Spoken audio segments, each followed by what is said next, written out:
So sort of summarizing, this is another analyst, Hurwitz Group, says IBM is changing the conversation about collaboration in social software on several levels, extending collaboration, openness, and the importance of using collaboration to optimize talent.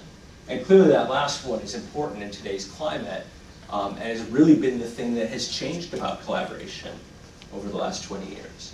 Right? When we first came up with Lotus Notes, the thing that we had to do was convince people that sharing information was a good idea. First deployments of Notes included incentive programs to try to convince people that putting something in a shared database was good for their own individual career and not just about what I have, what knowledge I'm about is the thing that makes me unique in an organization. Today, in 2009, most people sort of share by second nature. We live online. You all knew before I walked in the room this morning that I had flown the last 22 hours, right? I mean, well, maybe not everybody, but but sharing and using the tools that we have in these products has really changed the dynamic so that the talent in every individual becomes part of the entire organization and the extended enterprise of customers and partners and suppliers. So our strategy, eventually we needed to get to our strategy, right? Is really going forward about doing both the best in on-premise and in cloud or software as a service. Lotus Live was introduced officially at Lotusphere this year and went live in April. But Lotus Live is a brand family. There's 5 or 6 different offerings in there. We're developing even more offerings to add to that portfolio. But then we're going to continue to focus on on-premise as well, because we think that as the market's evolving, that a mix of both technologies, both an on-prem deploy and a cloud-based deploy, are going to be pretty important in the environment. And we continue to think that appliance-based model is also a good model for deploying and managing software.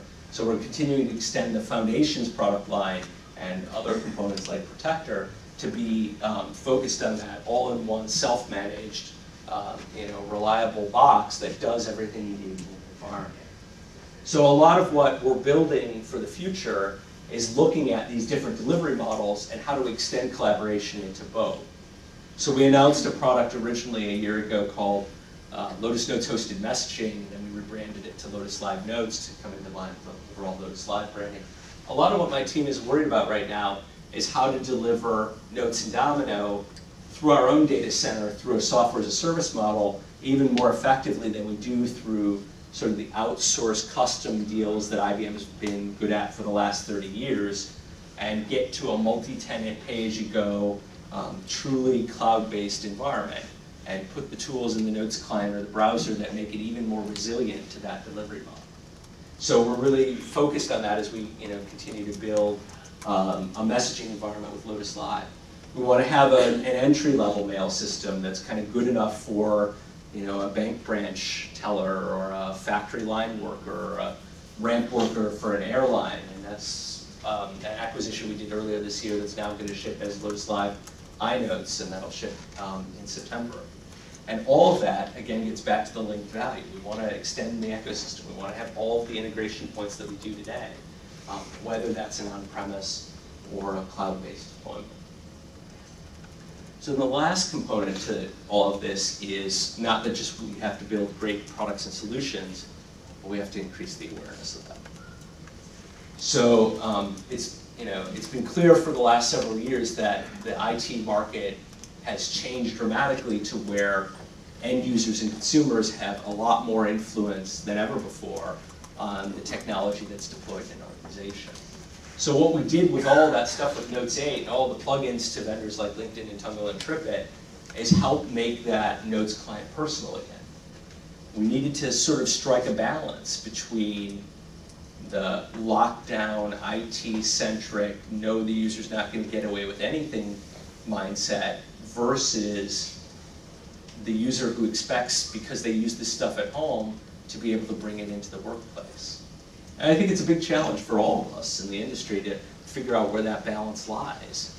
I met with a customer during my travels in the last week where they insisted that they controlled every aspect of their environment, but all their users walked in with iPhones every day and unlimited data plans, and can get to whatever they want on that device and not worry about what's going on their desktop.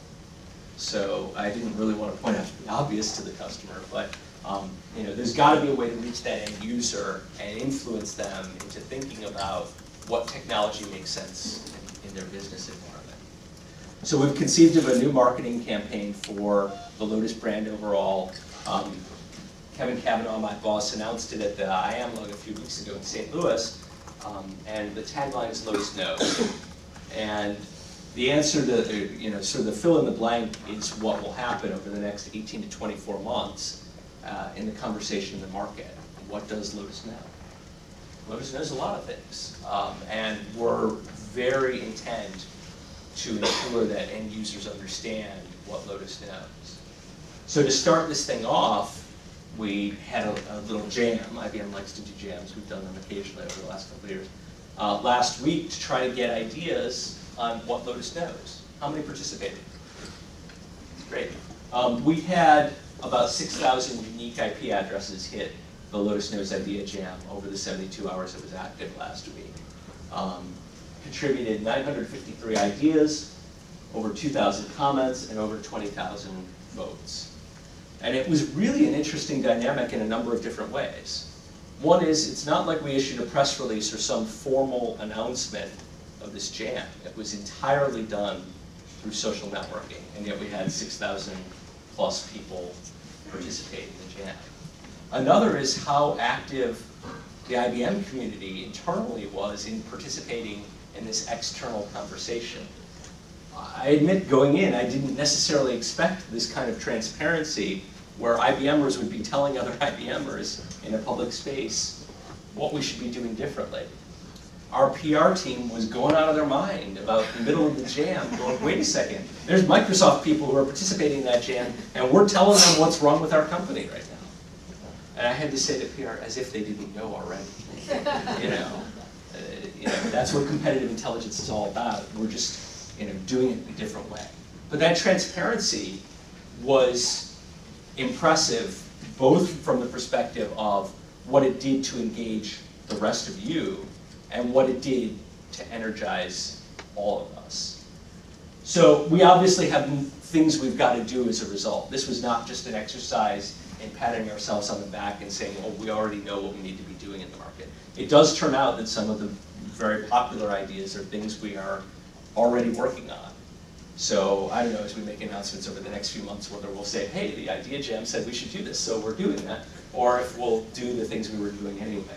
But the top two things in terms of votes were that Notes should, or Lotus software should be available to more students all over the world, and not only inside the US.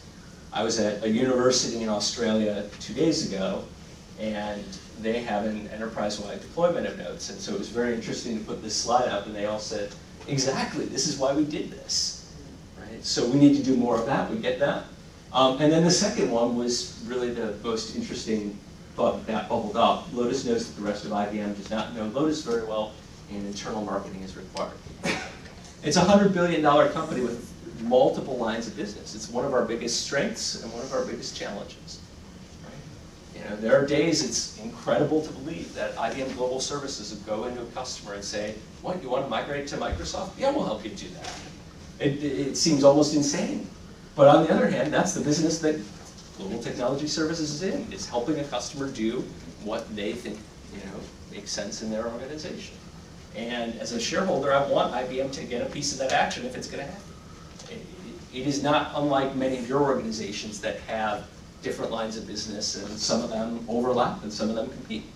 But on the other hand, we have to do more, clearly, to help the rest of IBM see the value in what Lotus software is about, and bring that to you and to your organizations and to your management, to your senior management, and carry that torch.